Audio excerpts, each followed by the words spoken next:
Assalamualaikum warahmatullahi wabarakatuh. Perkenalkan, nama saya Vivi Senjaya, BP 191062-1014. Baiklah, saya akan menjelaskan faktor-faktor penegakan hukum di Indonesia.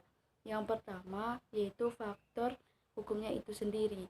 Yang kedua, faktor penegakan hukum yaitu pihak-pihak yang membentuk hukum dan menerapkan hukum. Yang ketiga, faktor masyarakat.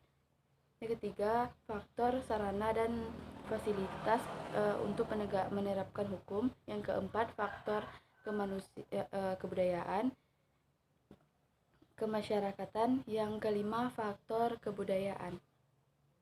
Baiklah, saya akan mengambil salah satu kasus, yaitu kasus ketidakadilan hukum, yaitu kasus nenek Minah yang mencuri coklat dihukum belasan tahun di penjara. Supremasi hukum di Indonesia harus direformasi untuk menciptakan kepercayaan masyarakat dan dunia dan internasional. Sudah banyak kasus ketidakadilan hukum yang terjadi di negara kita. Keadilan harus diposisikan secara netral, yaitu semua orang harus mendapatkan kedudukan dan perlakuan yang sama untuk hukum tanpa terkecuali. Kasus nenek Minah yang divonis penjara belasan tahun itu adalah salah satu contoh ketidakadilan hukum.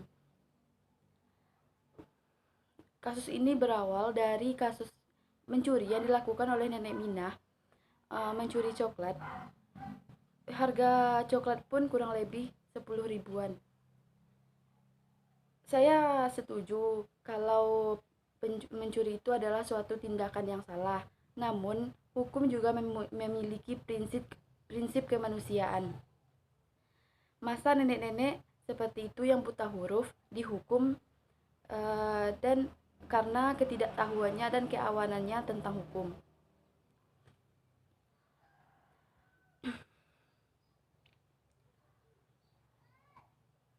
Bagaimana dengan koruptor kelas kakap? Inilah yang sebenarnya menjadi pelanggaran hukum di Indonesia.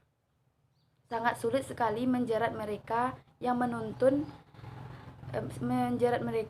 dengan tuntunan hukum.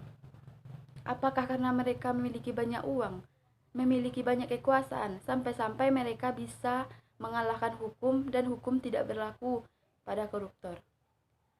Inilah dinamika hukum di Indonesia. Yang menang adalah orang yang mempunyai banyak uang, banyak kekuatan, banyak kekuasaan. Sedangkan orang yang melanggar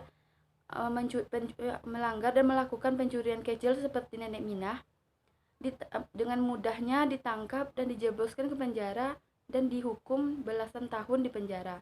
Sedangkan penjabat negara yang mengkorupsi uang negara miliaran rupiah dengan dapatnya berkeliaran dengan bebasnya.